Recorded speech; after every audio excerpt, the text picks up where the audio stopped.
예전에 제가 미국에 있을 때 미국 그 동부의 펜실베니아에 있는 아미시 공동체를 방문한 적이 있어요.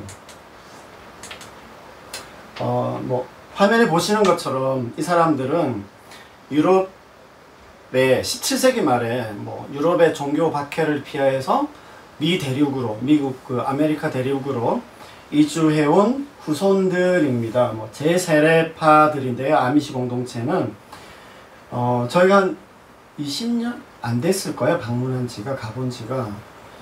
그때 여전히 그때 저희 지나가면서 저렇게 마차를 타고 저런 복장을 하고 있는 사람들을 볼 수가 있었어요. 굉장히 현대 그런 문명 가운데 그 최고의 문명 땅 미국에 있으면서도 여전히 저런 독특한 생활 방식을 고수하면서 살아가고 있습니다. 마차가 지나가고요.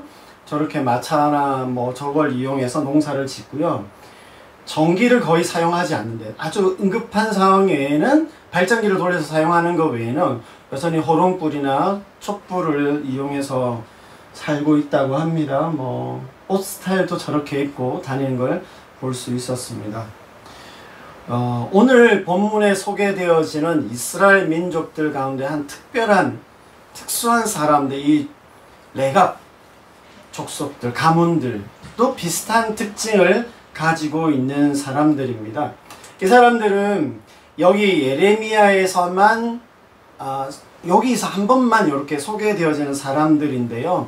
하나님께서 이 레갑 사람들을 통해서 이스라엘 백성들에게, 남유다 백성들에게 하나님께서 어떤 특별한 메시지를 전해주고 싶으셨어요. 그래서 오늘 이 레갑 사람들을 통해서 하나님께서 주시려고 했던 메시지가 뭔지, 어떤 의미인지를 한번 생각해 보려고 합니다. 우선 제가 오늘 이 본문을 5절부터 봤는데 5절 말씀을 볼 때요. 5절 말씀인데요. 이 5절 말씀을 좀 영화의 한 장면처럼 떠올리면서, 영화를 시작할 때 보면 중간에 뚝 잘라서 어떤 이슈를 딱 가지고 시작을 할 때가 있어요. 그러니까 이 오늘 본문의 장면이 어떠냐면 5절만 보면 이래요. 어느 방에 사람들이 모여 있습니다. 제가 이렇게 있듯이 제가 한 사람이 여기 있고 중간에 테이블이 있고요. 맞은편에 여러 일련의 무리의 사람들이 이렇게 서로 마주보고 있습니다. 카메라가 테이블 위를 비추는데 거기에 포도주 단지가 있고요. 그 옆에 술잔들이 가득 놓여 있습니다. 가득하게 있어요. 그리고 그들을 초대한 사람, 이 앞에 서 있는 한 사람, 이 사람이 누구냐면 다름 아닌 그들도 다 알고 있는 하나님의 사람, 하나님의 선지자 예언자 예레미야입니다. 아주 저처럼 온화하고 편안한 미소로 잔을 먼저 듭니다. 잔을 들고는 여러분 편안하게 여기 있는 포도주를 다 마십시오. 이렇게 말하는 겁니다. 그러고 나니까 거기에 맞은편에 있던 모든 사람들이 어떻게 하면 당황해야 하고요. 서로 얼굴을 쳐다보면서 어찌할 바를 몰라 하면서 동시에 다 예레미야를 주시하게 됩니다. 그게 영화의 첫 번째 장면이에요. 그러면 어떻게 되겠어요? 왜 이런 일이 일어났는지, 어떻게 이런 일이 일어났는지를 설명할 거잖아요. 그 설명이 1절에서 4절 사이에 나옵니다. 1절에서 4절 사이에 설명이 뭐냐면요. 본문은 이런데 이 시대는 어디로 가냐면 지금 현재 예레미야는 시드기야 왕인데요. 15년 전 여호야김 왕으로, 이전에 그 여호야김 왕 때로 거슬러 갑니다. 여호와 하나님께서 예레미야에게 말씀을 하셨어요. 1절에 보시면 그렇게 말씀을 하시면서 뭐라고 이야기하시냐면 레갑 사람들을 성전의 어느 방으로 데려와서 포도주를 마시게 하라. 그렇게 말씀합니다.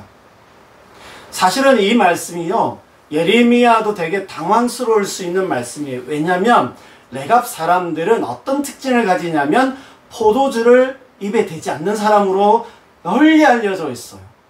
근데 그것을 예레미야도 잘 알면서도 예레미야는 하나님 앞에 왜요? 그 사람들 먹지 않는 사람들인데요 라고 어떤 이유를 묻지 않고 따지지 않고 하나님께서 말씀하신 대로 예루살렘 성 근처에 살고 있는 그 레갑 사람들을 찾아갑니다. 본문에 나오지 않지만 제 상상으로 그냥 조금 극적으로 말해본다면 하나님께서 나를 보내셨는데 너희를 어디로 데려오라고 하시네. 나를 따라 나서라. 아마 그랬겠죠? 그러니까 그렇게 해서 그들을 다 예루살렘 성전으로 안내해 갑니다.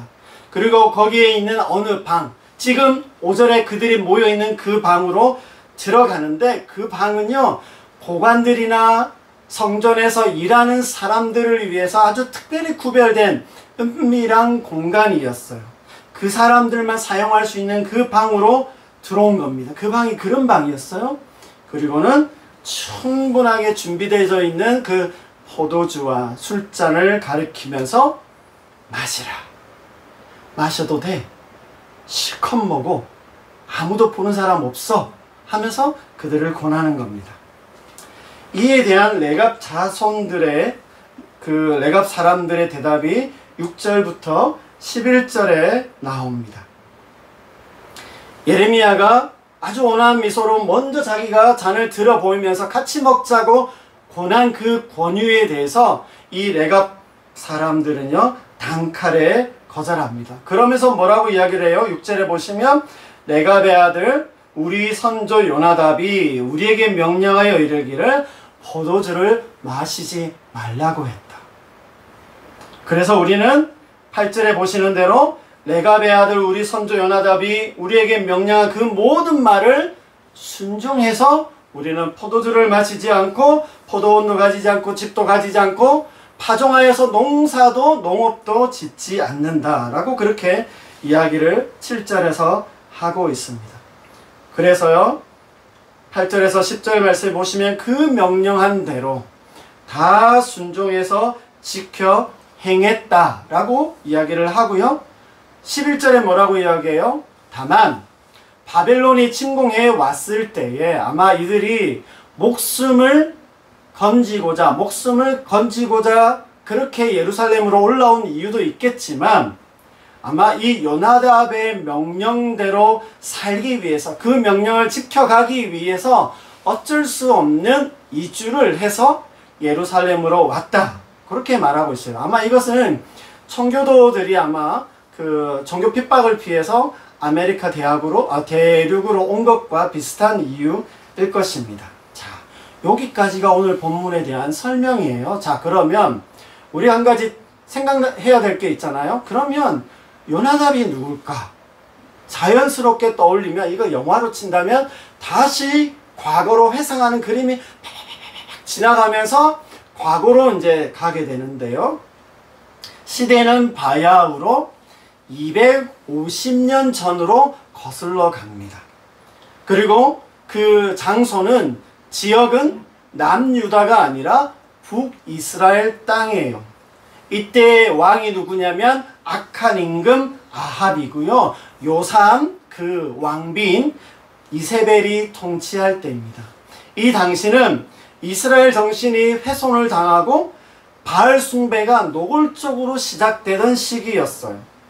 요거에 대한 기록이 열왕기하 10장에 나오는데 그 15절 말씀에 요나답이 등장합니다.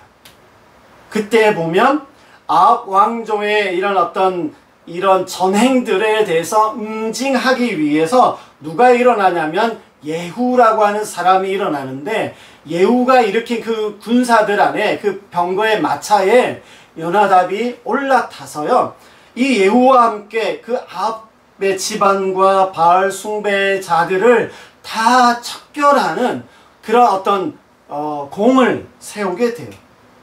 이처럼 예후와 함께 이 혁명을 성공시키고 났으니까 어떻게 되겠어요? 뭐라 해야 될까? 축배를 들면서 전리품을 나눠 가지면서 그걸 만끽해도 되는데, 요나답이 그 자손들에게, 그들의 사람들에게 뭐라고 이야기하냐면 오늘 본문 말씀처럼 말한 거예요. 너희는 평생 포도주를 마시지 말며 집과 포도원을 소유하지 말고 장막에 거하라. 그 당부를 한 것이고요. 오늘 여기에 나오는 레갑 후손들은 이 조상의 말 그대로 그 오랜 세월 동안 250년간을 그대로 지켜오고 있었고요. 하나님의 사람 선지자 예레미야의 그 설득과 권유에 대해서도 그렇게 단호하게 거절하고 뿌리칠 수가 있었던 것입니다. 한 가지만 더 여기서 이 레갑 사람들에 대해서 언급을 해본다면요, 뭐 이게 정확한 어떤 뭐 사실이라고 말하기는 좀 어려울 수도 있는데, 이 요나답의 아버지가 레갑이잖아요. 이 레갑이 그 여러 부족들 중에 켄 족속이었는데, 이게 누구냐면 모세의 장인인 그 이드로의 후손으로 추정됩니다. 이 이드로의 후손이라 하면 결국에는 이방인들이었어요. 이방 민족으로서 언약 백성이 된 자손들인데요, 이 사람들이 오히려 유대인들보다도 더 철저하게 그 언약을 지키는 그 실천자들이 되었다라고 말할 수 있습니다. 오늘날로 치면 뭐 모태신앙의 가족, 몇 대 뭐 우리가 선교사님의 어떤 가족이라 그렇게 말하지만, 그 사람보다도 뭐 다 그런 건 아니겠지만 그 사람들보다도 오히려 불교 집안이고 유교 집안인데 더 신실하게 그 믿음을 지키는 신앙의 사람들이 되고, 그 가족이 그렇게 믿음의 삶을 살아가는 그런 사람들로 생각하시면 될 것 같아요. 이렇게 예레미야가 제안하고 예레미야가 명령한 것에 대해서 레갑 사람들이 보여준 그 반응에 대해서 하나님께서 어떻게 평가하시는지, 그리고 하나님께서 왜 이렇게 하셨는지가 12절에서 19절에 나오는데, 제가 요거를 한번 제가 읽어보겠습니다. 그때 여호와의 말씀이 예레미야에게 임하여 이르시되, 만군의 여호와 하나님 이스라엘의 하나님께서 이와 같이 말씀하시니라. 너는 가서 유대 사람들과 예루살렘 주민에게 이르기를, 너희가 내 말을 들으며 교훈을 받지 아니하겠느냐. 여호와의 말씀이니라. 레갑의 아들 요나답이 그의 자손에게 포도주를 마시지 말라 한 그 명령은 실행되도다. 그들은 그 선조의 명령을 순종하여 오늘까지 마시지 아니하거늘 내가 너희에게 말하고 끊임없이 말하여도 너희는 내게 순종하지 아니하는도다. 내가 내 종 모든 선지자를 너희에게 보내고 끊임없이 보내며 이르기를, 너희는 이제 각기 악한 길에서 돌이켜 행위를 고치고 다른 신을 따라 그를 섬기지 말라. 그리하면 너희는 내가 너희와 너희 선조에게 준 이 땅에서 살리라 하여도 너희가 귀를 기울이지 아니하며 내게 순종하지 아니하였느니라. 레갑의 아들 요나답의 자손은 그의 선조가 그들에게 명령한 그 명령을 지켜 행하나 이 백성은 내게 순종하지 아니하도다. 그러므로 만군의 여호와 이스라엘 하나님께서 이와 같이 말씀하시니라. 보라, 내가 유다와 예루살렘의 모든 주민에게 내가 그들에게 대하여 선포한 모든 재앙을 내리리니 이는 내가 그들에게 말하여도 듣지 아니하며 불러도 대답하지 아니함이니라 하셨다 하라. 예레미야가 레갑 사람의 가문에게 이르되, 만군의 여호와 이스라엘의 하나님께서 이와 같이 말씀하시기를, 너희가 너희 선조 요나답의 명령을 순종하여 그의 모든 규율을 지키며 그가 너희에게 명령한 것을 행하였도다. 그러므로 만군의 여호와 이스라엘의 하나님께서 이와 같이 말씀하시니라. 레갑의 아들 요나답에게서 내 앞에 설 사람이 영원히 끊어지지 아니하리라 하시니라. 하나님께서 레갑 사람들이 그 선조가 말한 것에 대해서, 그 명령에 대해서, 그들의 가문의 내 것이라고 하죠. 유산입니다. 그게 실행되도다, 실행되고 있다라고 말씀하시면서 그들을 칭찬하셨고, 그렇게 하지 못하는, 하나님께서 말씀하셨음에도 불구하고 그 말씀을 듣지도 않고 실행하지도 않는 이스라엘 백성들에 대해서 하나님께서 안타까워하시면 또 그들에게 하나님께서 어떤 중요한 경고를 하고 계시는 말씀입니다. 그러면서 레갑 사람들이 행했던 그 신실함에 대해서 하나님께서 내 앞에서 끊어지지 아니하리라. 그러니까 이 말씀은 뭐냐면 하나님의 그 복을 계속해서 받게 될 것이다 라고 하는 말씀으로, 성경에 하나님의 복을 받는 다른 표현으로 이렇게 말씀하고 있습니다.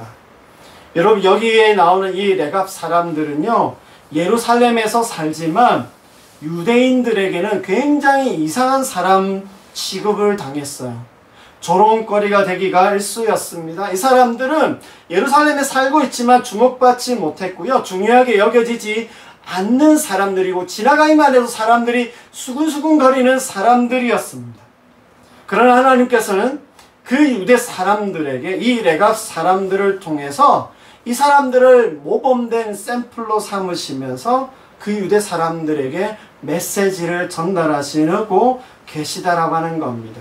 한마디로 하면 야, 너희들은 왜 그렇게 못하니? 내가 이렇게까지 했는데 왜 너희들은 그렇게 하고 있니? 라고 하나님께서 말씀하시는 겁니다. 하나님이 여전히 그 유다의 어리석은 선택과 불순종에 대해서 안타까워하고 계심을 여기에 말씀을 통해서 보여주고 계십니다. 이제 제가 오늘 말씀을요 좀 다시 정리를 해보려고 합니다. 여러분, 저는 오늘 설교 말씀을 통해서 이 아미시 같은 전통을 따라서 해야 한다, 그걸 따라가야 된다 라고 말하려고 하는 게 아닙니다.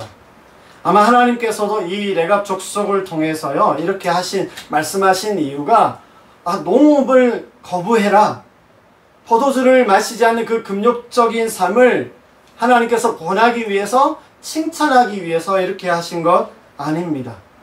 여러분, 그렇다고 해서요 또 이런 어떤 전통을 고수하고 지켜가는 거, 이게 무조건 나쁘다는 것도 아닐 것입니다. 오늘 이 레갑 사람들을 통해서 하나님께서 말씀하시려고 하는 의도는 굉장히 명확합니다. 이 사람들이 그 조상의 명령한 말씀에 대해서 250년 동안 그 시간이 지나도록 그 말씀을 잘 지키는데, 너희 유다 사람들아, 왜 내가 계속 예언자를 보내고 끊임없이 너에게 말하고 말씀을 전하는데도 왜 너희는 듣지도 않고 지키지 않고 불순종하느냐라고 하나님께서 말씀하고 있는 것입니다. 이 레갑 사람들이 그들의 조상이 말한 것에 대해서 그렇게 신실하게 지켜간 것에 대해서 하나님이 칭찬하고 계신 겁니다. 여러분, 이 레갑 사람들은요 그야말로 그들의 조상의 말씀들을 중심으로 한 공동체였다라고 말할 수 있어요. 그러니까 하나님께서 유다 백성들에게도 말씀하시고 싶은 내용들은 그것입니다. 하나님의 말씀이 중심이 되어서 그 말씀대로 살아가는 신앙의 공동체가 되기를 하나님께서 바라셨다라고 하는 것이에요. 하나님은요 오늘 우리에게도 동일한 마음을 가지고 계신다라고 생각합니다.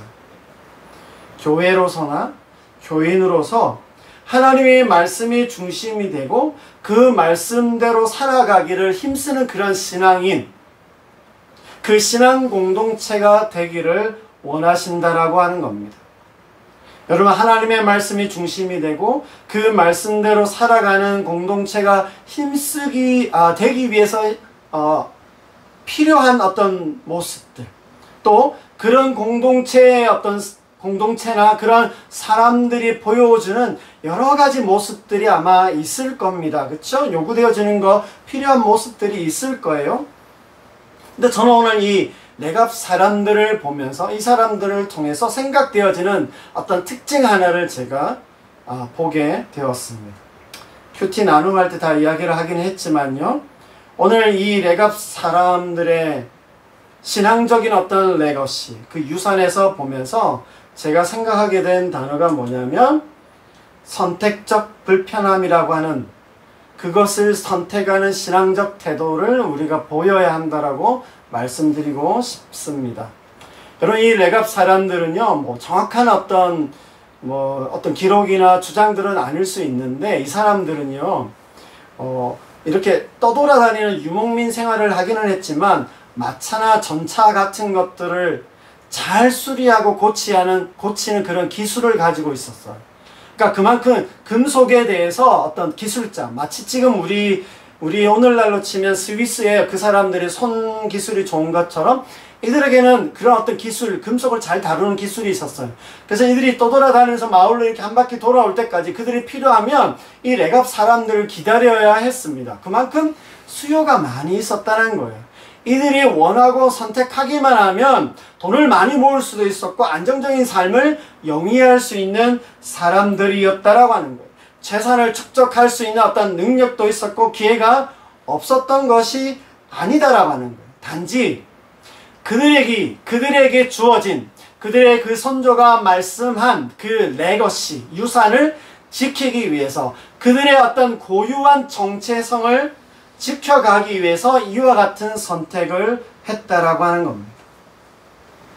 충분히 편리하고 안락한 삶을 살 수 있었지만 자칫 그러한 선택이요 그들의 조상의 말씀을 잘 지키지 못하게 될까봐 그들의 어떤 가문의 레거시, 그런 어떤 영적 레거시를 지키기 위해서 불편한 선택을 이들이 했다라고 말할 수 있습니다. 제가 오늘 이 설교를 통해서 선택적 불편함이라고 한 이 선택적 불편함을 선택하는 신앙, 오늘 이 얘기를 이제 좀 말씀을 드릴 텐데, 여러분 이것만이 뭐 온전한 신앙이다 이렇게 말하려고 하는 것 아니고요. 그리고 편리함이나 어떤 안락함이 우리의 신앙이 아니다 그렇게 말하려고 하는 것도 아닙니다.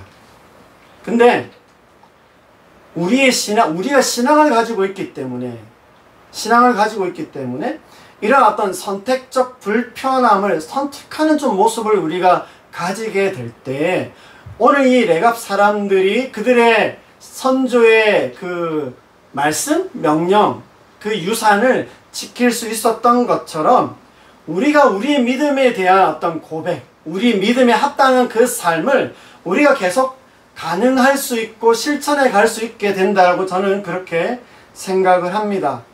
제가 오늘 특별히 사실 저희가 신앙적인 용어로 하면 이 단어를 잘 쓰지 않을 텐데 선택적 불편함이란 이 말을 이제 쓰면서 뭐라 할까요? 저희가 이제 신앙적으로 손해를 본다거나 또 배려한다거나 참아주거나 또 조금 더 이제 영적으로 하면 십자가를 진다라고 하는 그런 어떤 선택들을 할 때 그게 좀 괜히 우리 마음 안에 드는 게 뭐냐면 내가 손해를 보고 나만 억울하게 되고 이런 어떤 생각들을 할 수 있는데 저는 이 선택적 불편함을 내가 선택한다라고 하는 이 말에는 내가 그렇게 하는 어떤 내가 신앙 안에서 그렇게 한다라고 하는 어떤 자부심, 자긍심, 만족함이 있다라고 저는 그렇게 생각을 한 겁니다. 그래서 우리가 선택적 불편함을 선택할 수 있다라고 하는 이런 어떤 좀 정리를 한번 해보고 싶었어요. 그래서 일부러 이 단어를 이렇게 쓴 겁니다.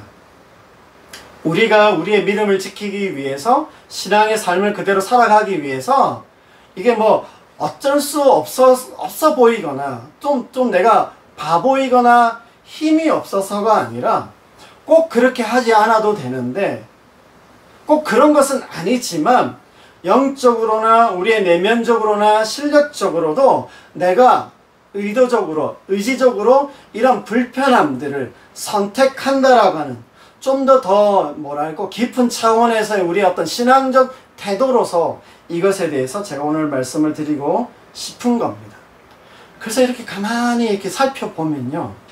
그 믿음과 신앙의 삶을 살아가는 사람들의 모습들 속에 선택적 불편함을 선택하면서 살아가시는 분들이 많이 있는 것을 보게 됩니다. 때로 사람들이나 세상은 에휴 지질하게 살구나 못나게 산다 꼭 그렇게 해야 돼? 그렇게까지 해야 돼? 라고 그렇게 말할 수 있겠지만 우리의 영적인 정체성을 지키고 그 안에서 견고하게 하기 위해서 선택적 불편함을 감수하고요. 그럼에도 그런 어떤 선택적 불편함 속에서도 우리가 기뻐하고 감사하고 즐거워할 수 있는 사람들이 우리들이 아닐까라고 하는 생각을 하게 됩니다. 오늘날 많은 교회들이 또 교인들이요. 오히려 더 빠르게 결정하고 더 똑똑하게 굴려고 하고 어느 누구에게도 뒤지지 않고 얕잡아 보이지 않으려고 억측하지 더 세게 그렇게 하는 걸 봅니다. 교회 다닌다고 하면 너무 물로 보인다고 해서 우습게 보이기 싫어서 저도 그럴 때가 많이 있습니다. 근데 너무 이렇게 일변도로 가다 보니까 그게 굳어지다 보니까 기독교인에 대해서, 교회에 대해서 이게 잘못된 나쁜 이미지가 이게 그냥 형성이 돼 버렸어요. 우리에게는 계속 그런 모습들만 보여주다 보니까 이게 기독교인하면 그런 어떤 나쁜 이미지가 이게 일반화되어 버린 거죠. 분명 교회에서는 찬양과 기도도 뜨겁고 은사도 뚜렷하게 나타나는데, 제가 지난주에도 어떤 누구에게 그런 얘기를 들었어요. 세상에서나 직장에서나 일상에서 보면 오히려 더 편리함과 안락함을 추구하면서 더 욕심내고 얄짤없이 그렇게 행동한다라고 하는 것입니다. 그러다 보니까 기독교가요, 무례한 기독교가 됐고 무례한 교회, 무례한 교인이란 말이 이렇게 따라 붙어서 수식어가 되어버린 게 오늘날 우리의 모습인 듯 합니다. 편리와 욕망을 쫓아간다고 망하거나 구원받지 못해요, 그렇게 말하려고 하는 거 아닙니다. 그것도 사실이 아닙니다. 오늘 이 레각 가문 이야기의 메시지는요, 자칫 우리가 이 편리와 욕망에 사로잡히게 될 때, 그것에 아무 어떤 너무 의식 없이 그냥 쫓아가게 될 때에 우리 신앙의 어떤 정체성, 이 말씀을 중심한 이 신앙의 삶, 신앙 공동체의 모습을 잃게 될 수 있음을 좀 도전해주는 그런 메시지를 이 레갑 사람들을 통해서 우리가 받게 된다라고 하는 겁니다. 저는 제가 좀 물러터진 사람이다라고 하는 생각을 좀 많이 합니다. 그래서 제가 전에도 말씀드렸지만 저는 좀 허술한 복음주의자, 애매한 경건주의자라고 하는 그런 표현으로 저를 좀 표현하기는 했지만요, 항상 우리가 이런 어떤 선택적 불편함을 선택해야 합니다, 그렇게 순종하십시오, 이게 믿음입니다, 이렇게 말 못하겠어요. 왜냐하면 너무 힘들어요. 어렵고 고생된다는 걸 저도 잘 압니다. 그래서 이걸 늘 이래야 된다, 매사에 범사에 이래야 된다라고 말씀드리는 건 아니지만, 제가 이런 표현도 쓴 적이 있는데요, 간헐적 단식처럼 간헐적으로라도 종종이라도 내가 이런 선택들을 내 스스로에게 나는 불편한 선택적 불편함을 내가 하겠어, 그렇게 하게 될 때요, 여러분, 오히려 그것이 나를 지켜주고 나의 신앙적으로 나의 나됨을 확정시켜주게 되는 은혜의 수단으로서 내게 다시 돌아오게 된다라고 하는 사실을 기억하면 좋겠습니다. 그것이 나를 더 나되게 만들어 줄 거다라고 하는 이 사실을 꼭 기억하시면 좋겠습니다. 하나만 제가 더 언급을 하고 마치겠습니다. 오늘 여기 레각 가문의 조상들의 이 영적 레거시처럼요, 여러분, 우리 신앙에 있어서 오래된 전통이자 영원히 변하지 않는 전통이 뭘까요? 뭡니까? 그것은 바로 하나님의 말씀입니다. 성경 말씀입니다. 우리의 영적 레거시는요, 성경 안에서 주시는 하나님의 말씀입니다. 우리가 말씀 중심한 실천적 신앙의 삶, 그 신앙 공동체가 되기 위해서 먼저 해야 될 게 뭐예요? 말씀을 가까이 하고 말씀을 묵상해야 하는 것입니다. 여러분, 이 레갑 사람들이 왜 예루살렘으로 이주해 왔다고 그랬어요? 바벨론이 침공해 왔기 때문에 사실 살아야 되기 위해서 예루살렘으로 이주해 왔다라고 볼 수 있을 겁니다. 그러나 저는 그것도 있겠지만 이들은 그들의 영적 레거시를 지키기 위해서, 그 정체성을 지키기 위해서 불가피한 이주를 했다. 그 이주를 선택해야 했다라고 저는 생각합니다. 오늘 우리에게 있어서 이러한 예루살렘 이주와 같은 의미로 우리에게 한번 생각해 볼 만한 문제가 뭐가 있습니까? 뭐로 우리에게 한번 적용해 볼 수 있을까요? 그것은 말씀이 중심이 되고 말씀이 실천되는 그 삶과 공동체를 위해서 여러분 우리는 말씀을 가까이 해야 되고요. 말씀을 묵상하는 삶으로 계속해서 옮겨가야 한다라고 하는 것입니다. 그래서 여러분 오늘 제가 묻고 싶습니다. 요즘 여러분의 말씀의 삶은 좀 어떠신가요? 우리 자신의 영적, 그 신앙적 정체성을 지키기 위해서 우리가 바쁘고 분주하고 우리의 치열한 그 일상 삶에 있다 할지라도요, 어떻게 해서든, 그쵸? 예루살렘으로 이주해 가는 그 선택들을 해야 돼요. 의도적인, 불가피한 어떤 시간들을 만들어내서 말씀 안으로, 말씀 가까이 이동하는 그 삶을 놓치면 안 된다라고 하는 사실입니다. 바라기는요, 제가 우리가 편리하게 지금 너무 많은 영상들이 말씀에 대한 영상들이 있고 강의들이 있습니다.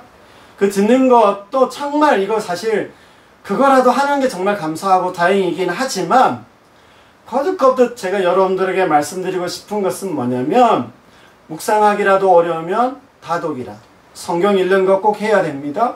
성경 읽는 시간 아니면 저희가 매일 성경 하잖아요.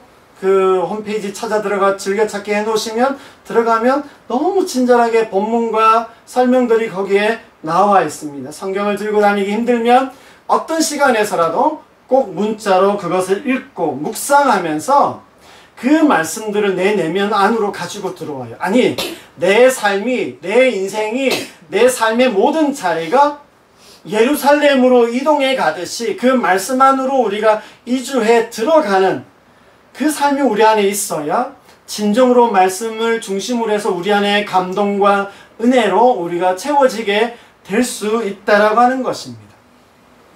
남이 떠먹여주는 거 그것도 한두 번입니다. 내가 직접 사실 제일 좋은 건 내가 요리할 수 있으면 좋겠어요. 내가 요리해서 내가 그걸 먹는 게 가장 바람직한 우리의 모습이겠지만 아무튼 말씀 안으로 말씀 가까이 우리가 이동하지 않는다면 우리의 이런 어떤 영적 정체성이라고 하는 거 지켜낼 수 없고요. 이 말씀 중심의 영적인 내 것이 그 신앙은 가능하지도 유지되지도 않는다라고 하는 것을 꼭 기억해야 합니다. 우리의 신앙은 분명히 말씀 안에서 말씀을 중심으로 한 삶이고요. 공동체여야 합니다. 그래서 성경 말씀을 놓치지 마시고 가까이 해 가시면 좋겠어요. 말씀을 읽고 묵상하고 삶으로 실천하여서 체험하는 그 은혜의 자리로 다시 나아가게 되기를 바랍니다. 그것을 시작해야 해요. 그것을 시작하셔야 합니다. 아니면 멈추고 계신 분들은 다시 하셔야 되고요. 계속 이어가야 할 것입니다.